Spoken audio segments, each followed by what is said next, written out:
Waziri, all protocols observed. Karibu sana, my former colleague and the Cabinet Secretary for Public Service, Bonaruku. We've served with him 2.5 years in Parliament. He is our good friend and a friend of the people of Ashabito. Tunakukaribisha Ashabito na tunasema tunatarajia mengi kwako. Na umekuwa waziri wa kwanza wa kufika hapo Ashabito.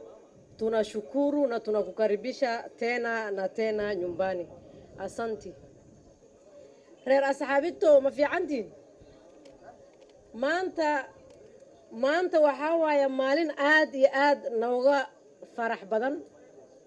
maanta waxaa waaye maalin oo reer Mandera oo dhan ay aad u faraxsan yihiin maxaa yeelay waxaa noo soo kordhisme sub-county. sub-county-ga muhiimadiisa waxaa waaye in oo dowladda services-keeda agtiina ladin keena.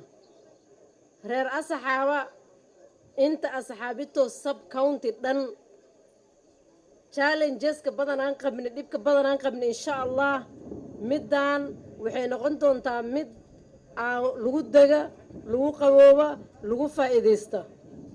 midda labaad waxaan rabaa mahad weyn inaan u celiyo Mheshimiwa retired Major oo asagana maxal qayb weyn ka qaatay oo aad iyo aad maanta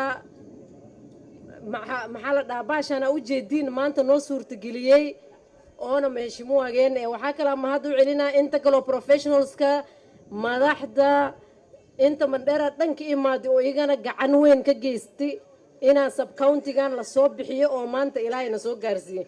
Ilaahayna mahadaas iskale. reer Asxaaba ku bishaareysta intaas.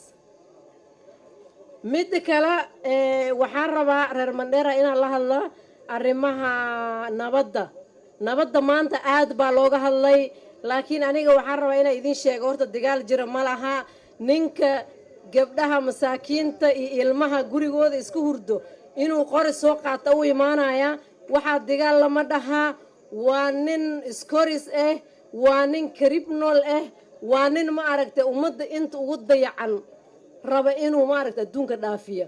marka nin noocaasna waa nin qabiil leh ma dhihi karna, qabiil ku faan karna ma leh.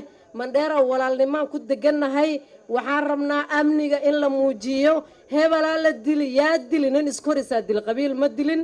waxaan rabnaa arrintaas inaa aad iyo aad aan maxaa la dhahaa aan gacanta ugu qabanaa amniga aan qof walba oo shakhsi u qaata inay noqoto arrin shakhsiyeed.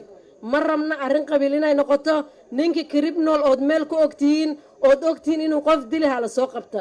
waxaa kalaa ka codsanaa culummada Mandera County. waxaan rabnaa dadka inaa u sheegtiin dhibka uu leeyahay dhiigga muslimka oo waxba aan ka galabsanin oo la daadinayo.